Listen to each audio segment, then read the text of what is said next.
Hey guys, what's up? Welcome back to another exciting episode of Lending Leadership with the Mortgage Pros. My name's Robert Fillyaw, managing partner with HMA Mortgage. Excited to be joining my cohorts here, Tom Mills and Dave Holland.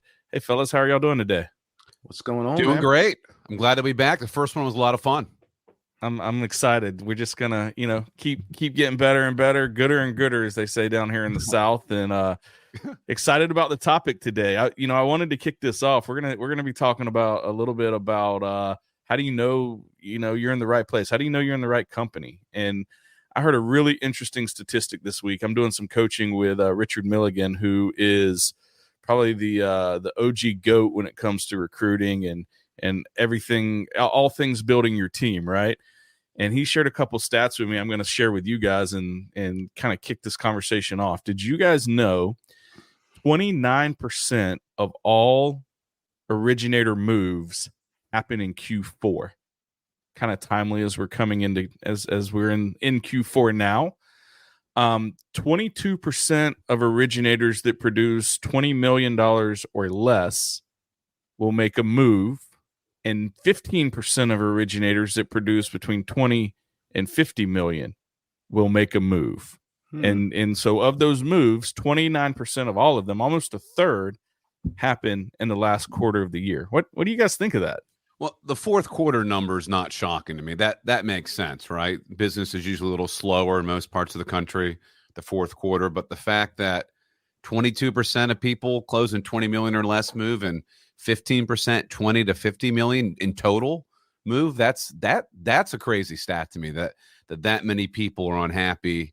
I wonder what that stat looks like 5 years ago or 6 years ago with people getting big signing bonuses and kind of getting stuck at their current spot. Yeah, I mean that's certainly going to slow some people down from moving. I wonder. I think that while it has something to do with the time of the year, and I think you make some LOs make the move in Q4 to start the year off right and the next year, and I think that's a lot of times people are always looking ahead at that next year and waiting to get something started for the next year. And I think when they look at that, they should be looking at what are they putting in place right now and what are they doing right now to make sure that next year is a good, a great year ahead. And ultimately, sometimes that means a move. But the average loan officers with their company, I think it's somewhere like 2.5 years. So 2.5 years, yeah. That's also 30% don't really surprise me because it's going to have to shake down to that. Yeah, it's shocking, I think, especially for guys like us who focus so much on retention and are blessed, right, with loan officers that are with us a long time and come in and really turn into families. So I think that, like, we kind of look at that 2.5 year number and kind of scratch our heads. I wonder, Tom, to your point, it's interesting. I wonder if, some of these LOs just go into business planning and starting to prepare for the next year and kind of look at the year that they're ending, and they're like, well, damn, I'm nowhere near where I want to be. And why is that? And, maybe is there a better mousetrap? Is there something that I'm missing that I need to go out there and see if I can find? It's easy to blame the company that you're at. It's always right? easy to blame the company. Right. Yeah. And, there's a shiny object over here, or the CRM's better.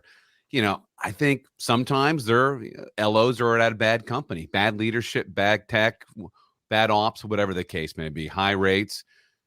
But a lot of times it's not the company. They're at a great company. They're at a company where people are closing 20, 30, 80, $100 million, right? Sometimes it's just the LO, and it's hard to look at yourself, right, and say, I'm the problem and not the company. Sure thing. Well, I think that's definitely hard, right? And I think that's where leadership comes in. It's interesting because I've seen this, right? You can be an LO and be at a great company, but it may not be the company for you, right? Sure. And I think as an originator, this is one of the things I love about our business, and I talk about all the time, right? There's no one way to do this. There's no one single way to skin a cat. You may be that originator that's like, I need every piece of tech, and that's how you do your business. You may be the originator that, wait for it, Dave, wants tons of flyers, right? And flyers are your business, are the bread and butter of your business. Let's spend the rest of the show talking about flyers and how you may be that originator that you've got to have the lowest cost on the street, right? So depending on really kind of how you're building your business and what you're looking to achieve and accomplish and tackle, I think is going to be part of, are you at the right shop or not? What is the right shop for you? Those are probably some good questions we should dive into. Here's the thing, though. We could get granular as we want to get into this. And you mentioned tech and product and tools and rates and speed and automation and all these things play a role. But let's kind of, it really rolls down to two things. Loan officers want one of two things. They either want to make more money doing the exact same amount of work that they're doing, or they want to make the same amount of money doing less work, right? It's either you're like, I need to make more, or money's fine, I'm just burnt. And I think it really rolls down to those two areas, is what drives people to lead or think or leave or think that those solutions, they have to move outside for them. And sometimes they do. In the last 2.5 years have been weird for a lot of companies, a lot So of LOs. weird. So weird. We went from the highest of the highs to the lowest of the lows very quickly. People who are closing a lot of business, their business has been cut down by, in some cases, guys, what we've seen, 80%, 75, 80%. But yeah, I agree with you, Tom. It's make more money or do less work, especially for a more seasoned LO. Yeah. We've seen some companies reinventing themselves too, lost big key producers, but many of them rebounded and brought big key producers in. And so there's a different cultural shift, and you have different people working for different leaders. And, I think a lot of that's happening.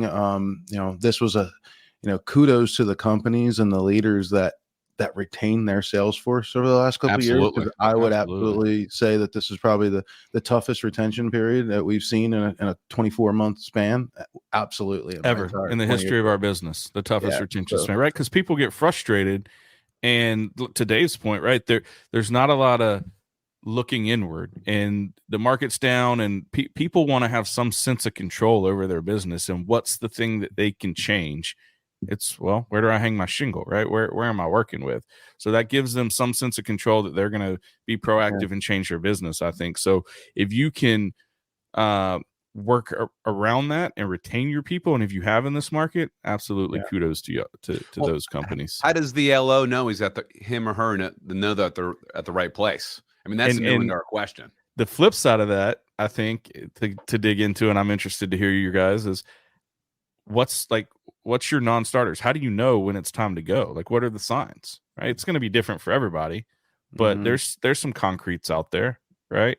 I know for me, in the as I look back on any moves I've made, it was either A, operational challenges that did not get addressed and corrected, right? Difficulty closing loans, missing closing dates, things of that nature, or B, to Tom, like Tom's talking about, being able to make more money by doing the same business. I was trying to implement things to build my team, and I got railroaded. I got stuck. I wasn't allowed to, put that next piece in. I couldn't scale. Exactly.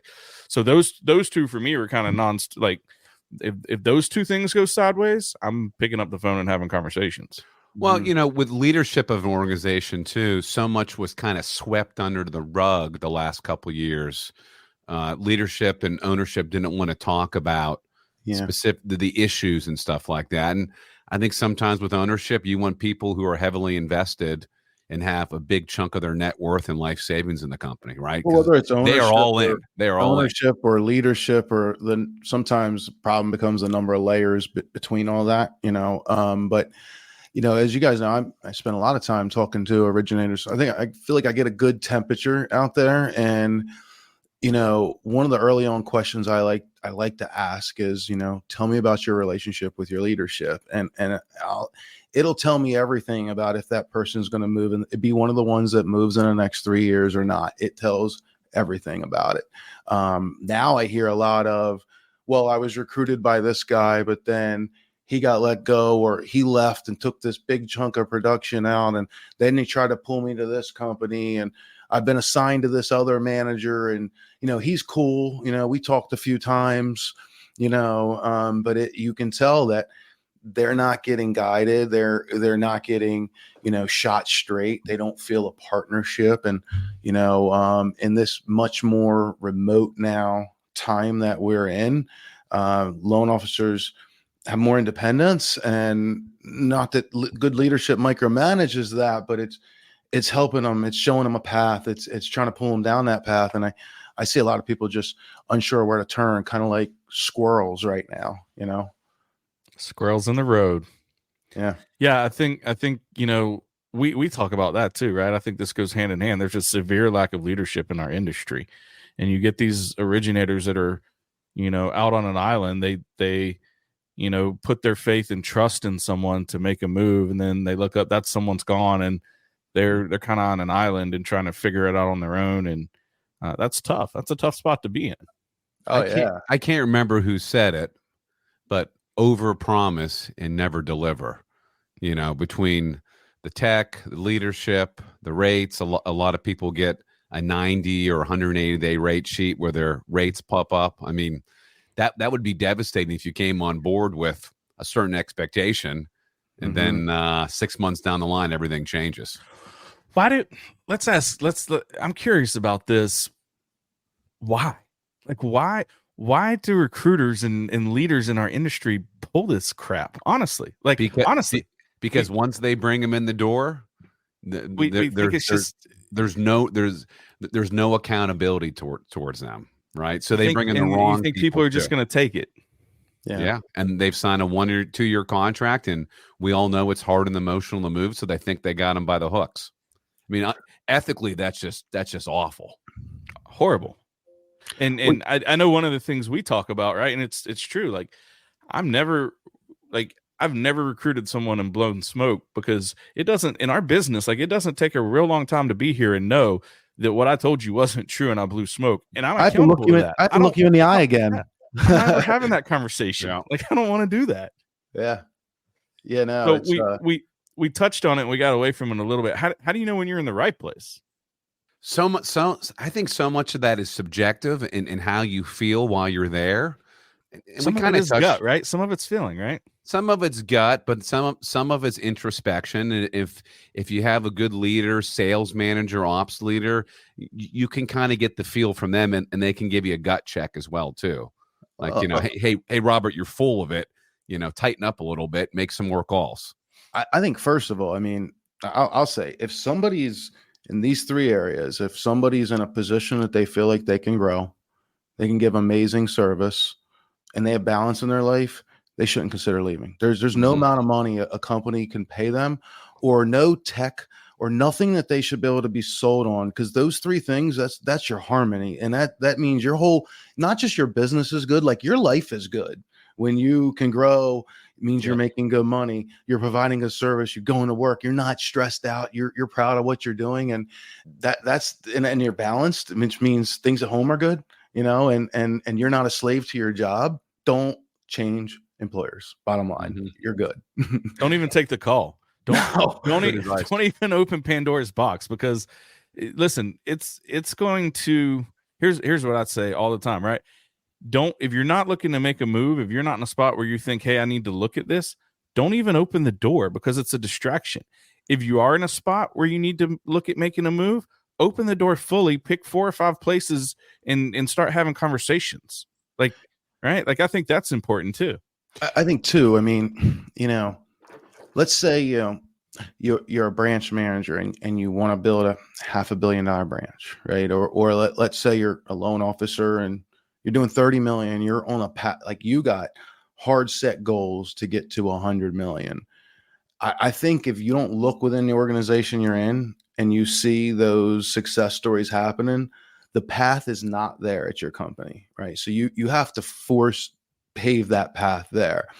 Maybe there's a company that the path to 100 million, the path to $500 million, the path from 0 to a $20 million producer, whatever it is, that path you want, they have those stories, and that validation that, like, hey, here's how it's done. Here's how we did it. Here's how such and such did it. And those things are available to you. Follow that path, because it's probably easier than forcing it on your own if the path's not there where you're don't reinvent the wheel is what I hear, Tom, right? Don't reinvent the wheel. Well, and make sure that if that's the journey you want to go on, and we could go on so many tangents with this, right? Because first of all, you got to know where you want to go. Like you got to have a Yeah. goal of what you're building to and where you want to take your business, right? So we talk to so many LOs who have no idea, right? So that's where you got to start.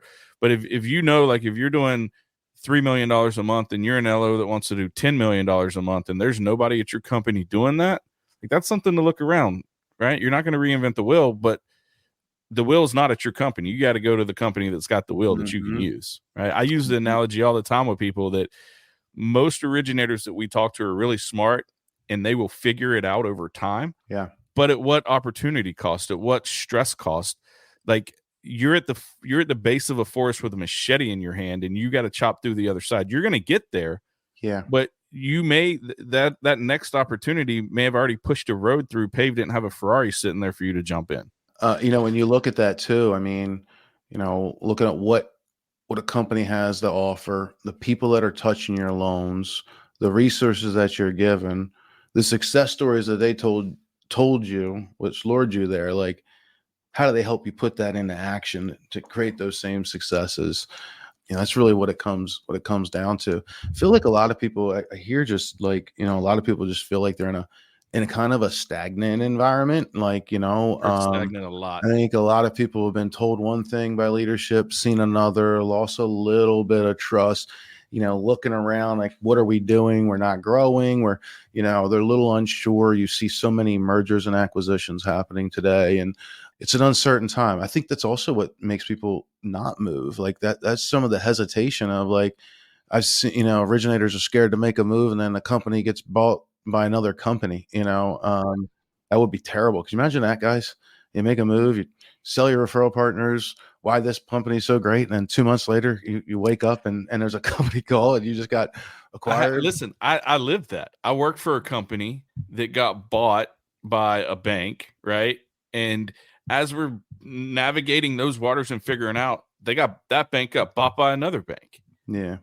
It's different when you've been with that group a long time because you can be like, hey, it's the same people. Yeah, we're moving together. It's, we got stronger leadership type of thing. Yeah. But like, it's like you're the new guy there and then you just got jerked around. And that's a tough one. But there's a lot of people that have been through that. And I think, Dave, you said something earlier on in the call about people that took like big paychecks. And I think a lot of them that's not what they're looking for this go around. That's not what they're looking for in their next home. They're not looking for the next 2-year contract.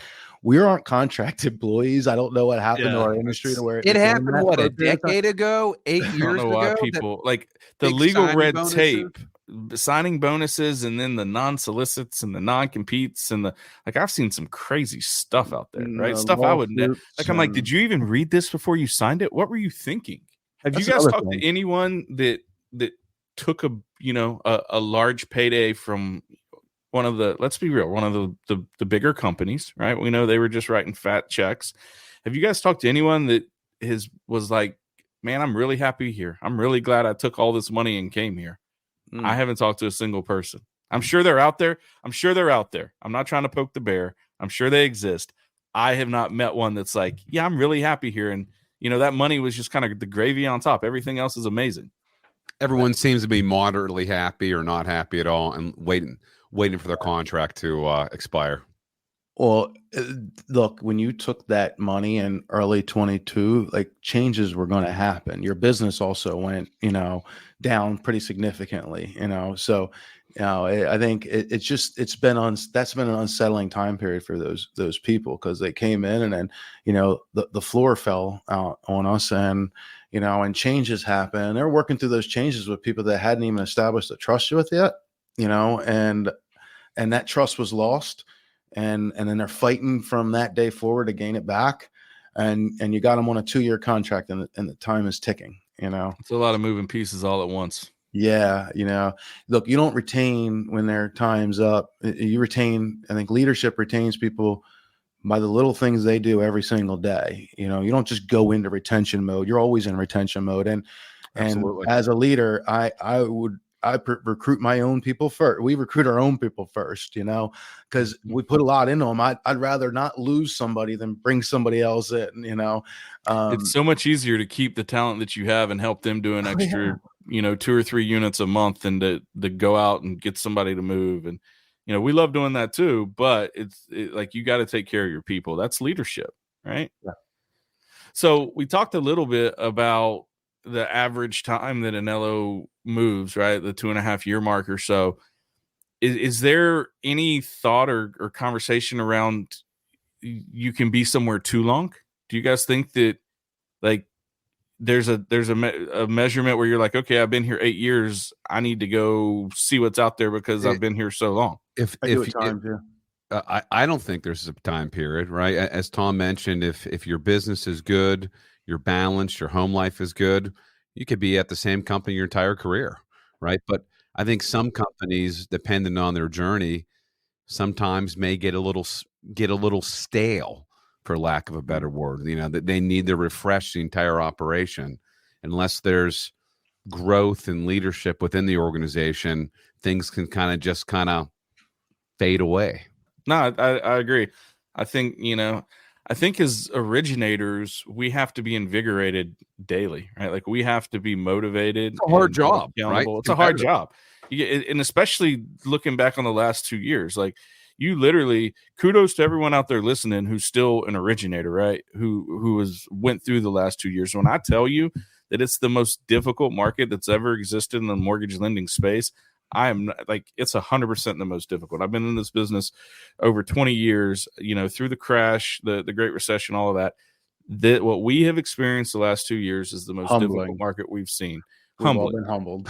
And no doubt, those of you who have grinded it out and made it, kudos to you. You should be really proud of yourself because you got up every day and you went to work and you did what you needed to do while getting your teeth kicked in by the market, by no refis, by no purchase business, by just all of it, and you persevered. So you should be proud of yourselves. Well, and then there's those that are just in the survive till 25, but like some are thriving in 24, and extra kudos to those. Like, we see it because I've seen some people having their best years. That's really inspirational. And I don't care if that person's been an originator for 2 years or they just figured out how to turn it up in their 10th year of their career and have one of their best years in this year. Those stories are out there. I know some of those stories. We've seen them both. Everyone can learn from those people.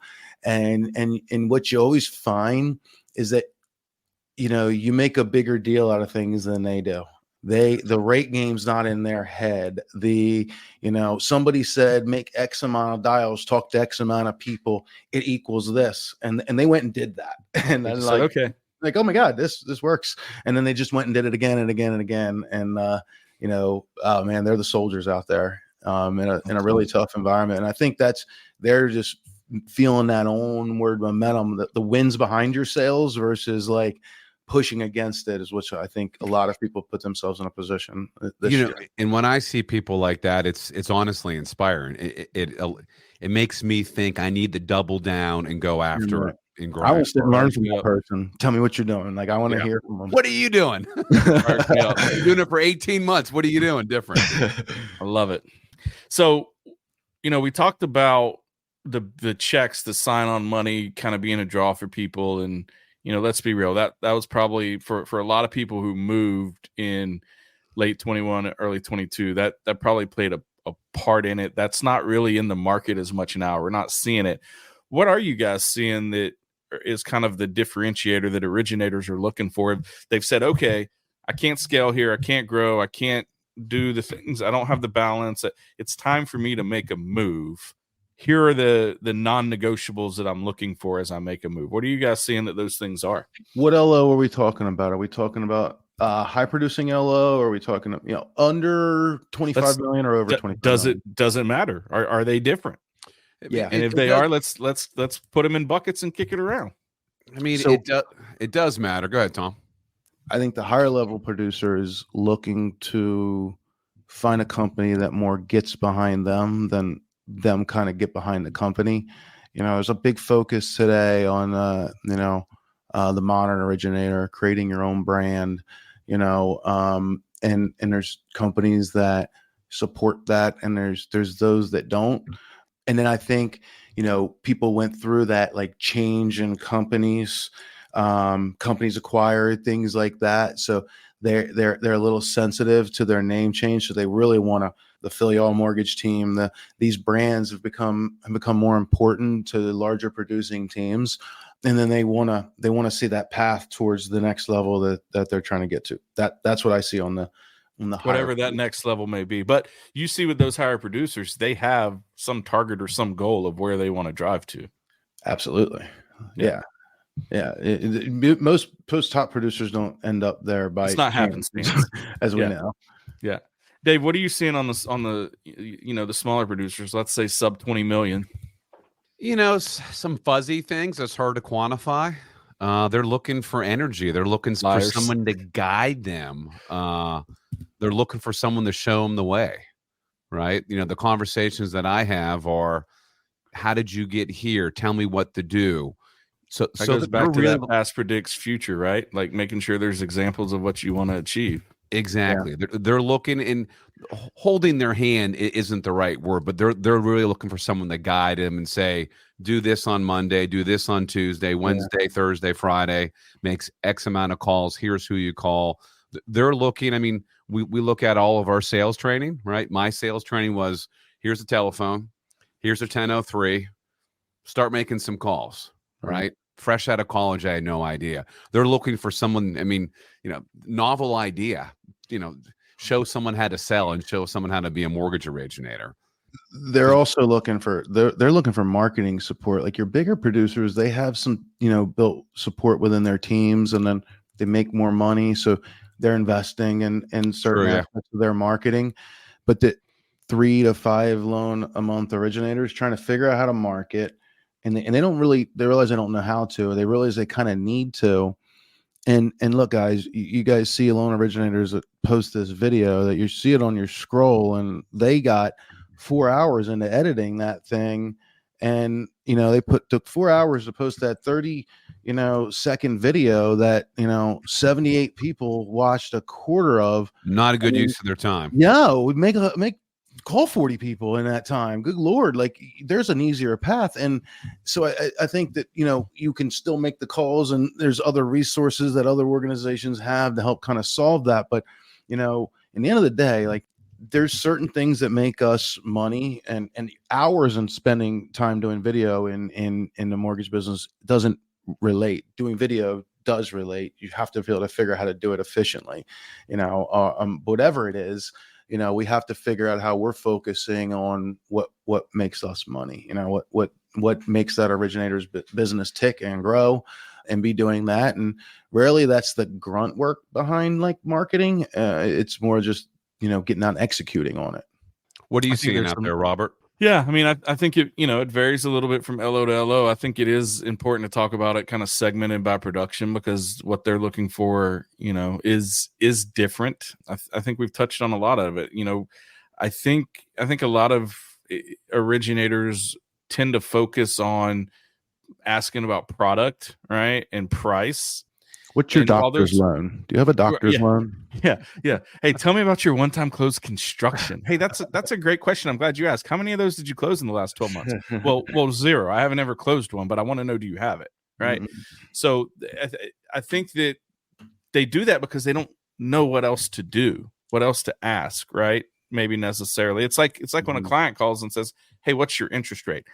They don't care about the interest rate, honestly. What they really want to know is, what's my payment going to be? Mm-hmm. But all they know, what they've been taught to ask is, what's your rate? So that's what they ask. It's the same thing with people when they start to make a move. So, I think really looking at where you want to take your business, if you're out there thinking about making a move, really looking where you want to take your business and what is going to help you facilitate taking your business to wherever you want to go, is that the leadership that we've talked about, right? Is it scalability? Is it having that ops support, the marketing support that is kind of plug and play, right?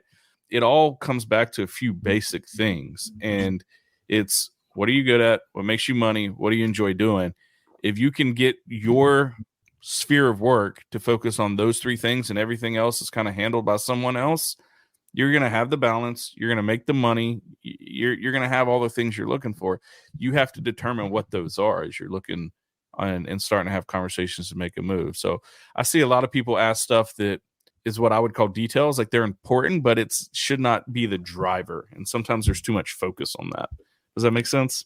It does. And, you touched on ops support. I think the bigger producers want to know that they have someone they can go to and get their transactions done without a lot of drama. I mean, we're in an imperfect business because we're in a people business.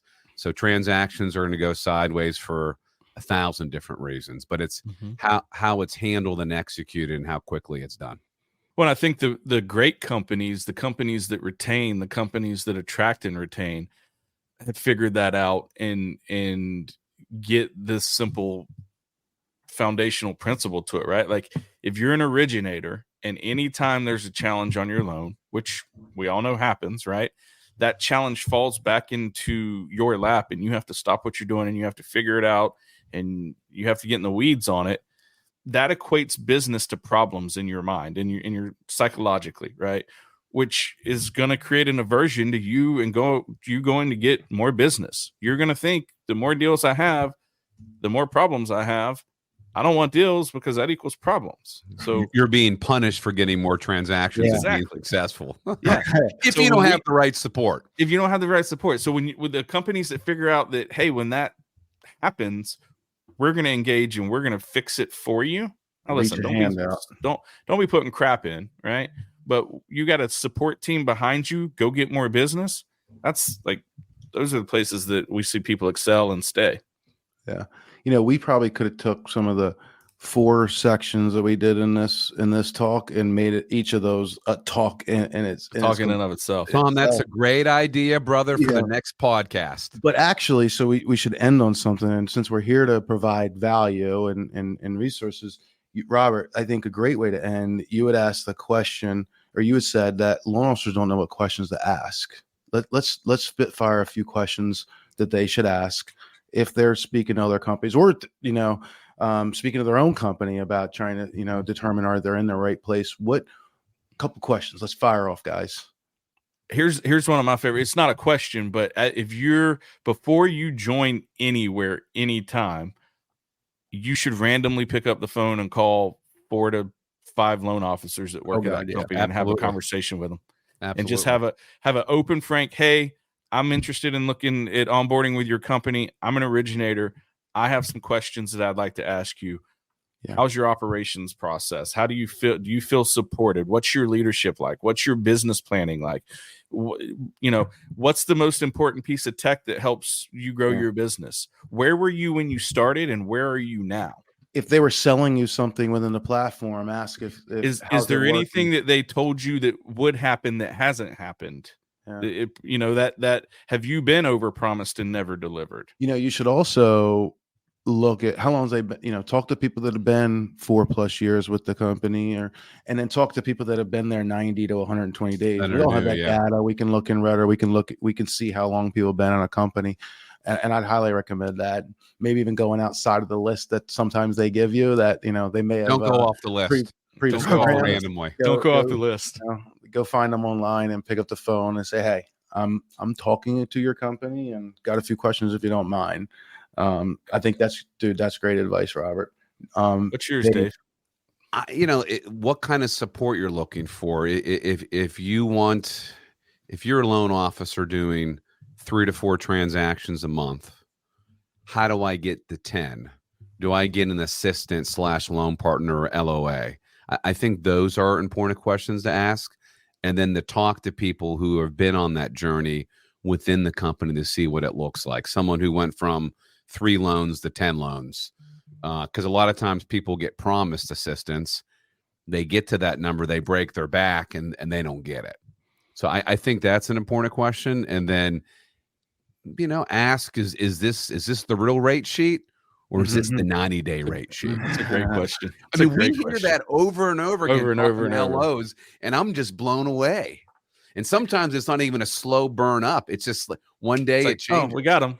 Smarmy, slimy, why are lenders out there not more transparent with their pricing? Like, do they feel they don't bring enough value to justify the money everybody knows we're making money.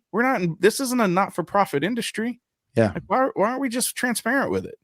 Yeah, and when you lie to LOs or mislead them, you have unhappy people, and it's a constant thorn. So it's just our philosophy is it's just not worth it. Not worth it. Yeah. How about you, Millsy? Dave actually took mine. I'll go. In the end of the day, I think we're all led by stories. I think stories are what sells, right? And what inspires people. So, there's some story that was told about that organization that is attractive to you, and you want to go like live that story. Just validate it.